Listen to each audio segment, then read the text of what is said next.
What are you afraid to face within yourself? What if I told you that the key to discovering your true life purpose lies precisely in that place you avoid with all your might? It's curious how, deep within our psyche, there are parts of ourselves we prefer to keep hidden. When we look at great historical figures like Carl Jung, Sigmund Freud, Albert Einstein, and Nelson Mandela, we are drawn to their monumental achievements and the sense that their destinies were clear, mapped out, and full of meaning. But what we fail to realize is that the path to true greatness isn't just about external victories. It's primarily about the courage to confront the darkest corners of our own soul. Each of us has a unique journey, marked by moments when, instead of seeking recognition or success, we are challenged to face our inner shadows. For Jung, the purpose of life isn't found in visible glories or external accomplishments, but in integrating what we hide and fear within ourselves. Jung believed our psyche is composed of two fundamental dimensions: consciousness, represented by the ego, and the unconscious, where our shadow resides. The shadow is everything we try to hide from ourselves, our flaws, weaknesses, fears, and repressed desires. Yet it's precisely in this unexplored territory that the true potential for self-awareness and growth lies. So, what happens when we choose to ignore this dark side of our psyche? What happens when we run from what we fear most? The answer is simple and devastating. We fragment ourselves. We create an internal fissure, a void that prevents us from achieving wholeness. Ignoring. The shadow means living a fragmented life, where true purpose always seems distant and unattainable. When Jung speaks of the shadow, he reminds us that the unconscious isn't just a space of darkness and chaos, but also a fertile ground for unrealized potential. The shadow contains all the aspects of our psyche we refuse to acknowledge: our weaknesses, repressed desires, even traits we deem socially unacceptable. However, it's important to note that the shadow isn't a separate entity, but an intrinsic part of our psychic wholeness. Jung believed that the entire human psyche, conscious and unconscious, is interdependent, and ignoring the shadow means ignoring a vital part of who we are. He teaches us that instead of repressing these aspects, we must accept and integrate them. Only when we can see and understand the hidden parts of our psyche do we access our true potential. In a way, the shadow is a projection of what we cannot accept in ourselves, but that doesn't mean it's purely negative. Instead, Jung urges us to see the shadow as a source of repressed wisdom, a mine of insights into what we truly desire and fear, and a bridge connecting us to our psychological depth. Through shadow integration, we move closer to our most authentic self. Ignoring the shadow, according to Jung, is like building a house without laying a foundation. Though we may maintain a clean, orderly facade, we're neglecting the deepest underpinnings of our psyche. Living without this integration creates an internal split, a void Jung called a division of the psyche, which stifles the flourishing of the true self. This division leads to a life of self-sabotage and fragmentation. When we don't fully know ourselves, our actions become reactive, and we lose the ability to make authentic choices. By denying our shadow, we project it outward onto relationships, work, or society.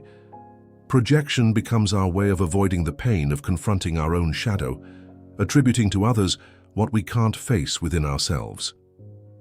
Jung believed this process of projection isn't just personal, but also collective. In his theory of the collective unconscious, he explains that the collective shadow, what society represses and denies, also influences the individual psyche. The suppression of certain cultural and social aspects, such as intense emotions, human flaws, and the ego's limitations, ultimately shapes collective behavior, perpetuating a cycle of denial and fragmentation. Individuation is the central process in Jung's philosophy, describing the journey toward wholeness. For Jung, individuation isn't a fixed state, but an ongoing quest for authenticity and integration. At its core, it's the process of unifying the conscious and unconscious aspects of the psyche, acknowledging the shadow as a vital part of our existence. This integration isn't easy.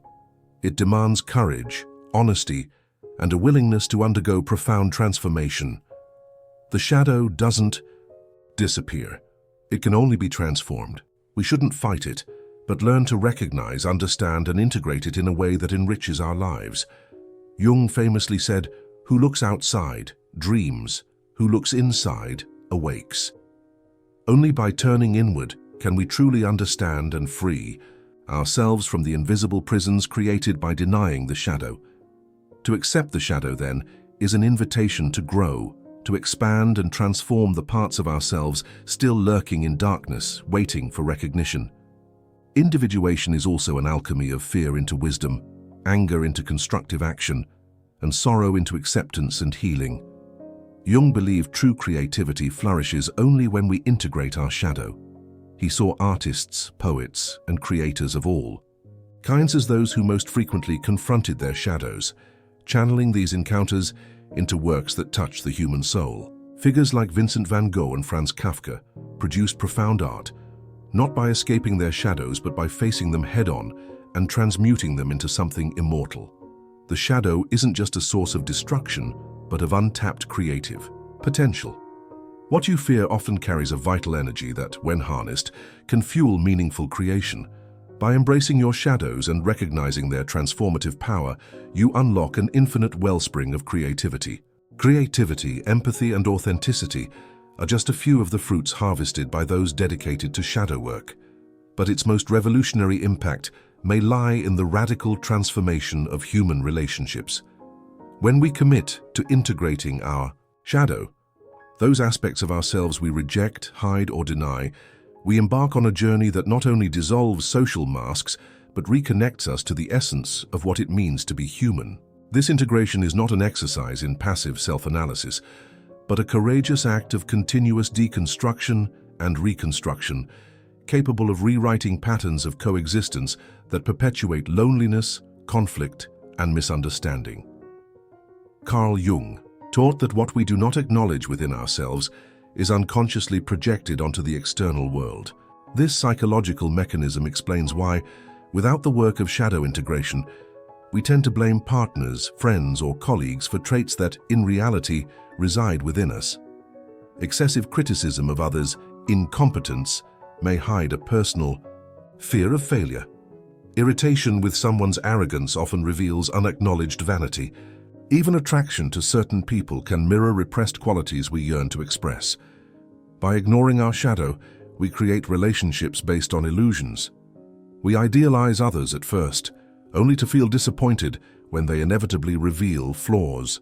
Flaws that, ironically, are projections of our own imperfections. This cycle of unrealistic expectations and repetitive frustrations is a primary cause of emptiness in modern relationships.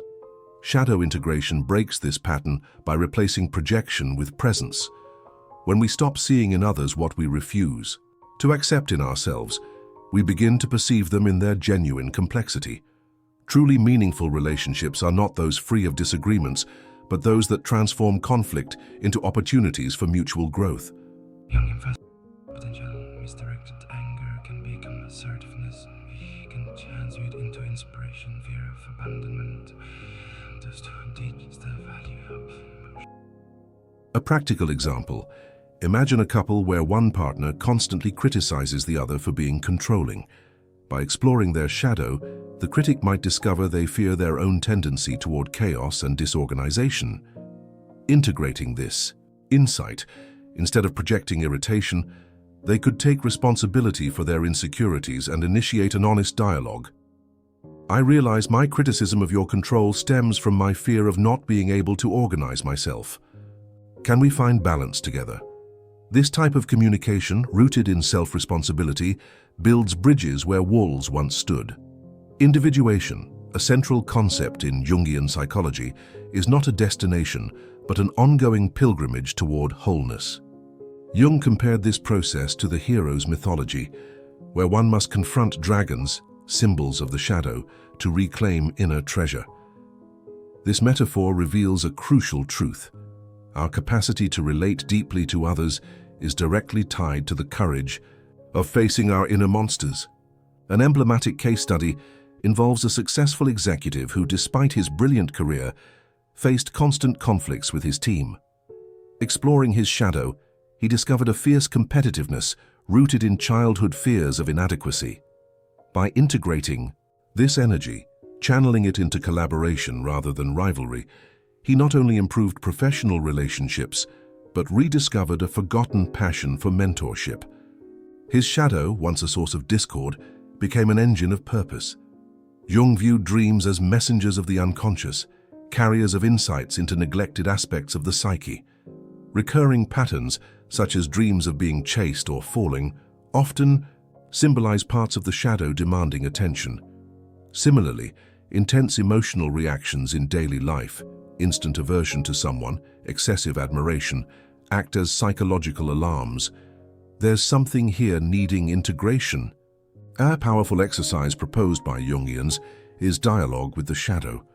For instance, upon feeling jealous of a colleague, personify the emotion as an inner character, say, Mr. Jealousy, and initiate a written dialogue, preferably with the non-dominant hand, to access deeper unconscious layers. Questions like, what do you want to show me? Or what unmet need do I have, and by often reveal surprises. Professional jealousy might mask an unrecognized desire for creativity, not competition. Jung introduced the concept of the collective unconscious, psychic layer shared by humanity, filled with archetypes, the sage, the victim, the rebel, that shape cultures and social relations. Our personal shadow intertwines with collective traumas, racism, sexism, classism. When individuals work on their shadows, they contribute to healing these patterns.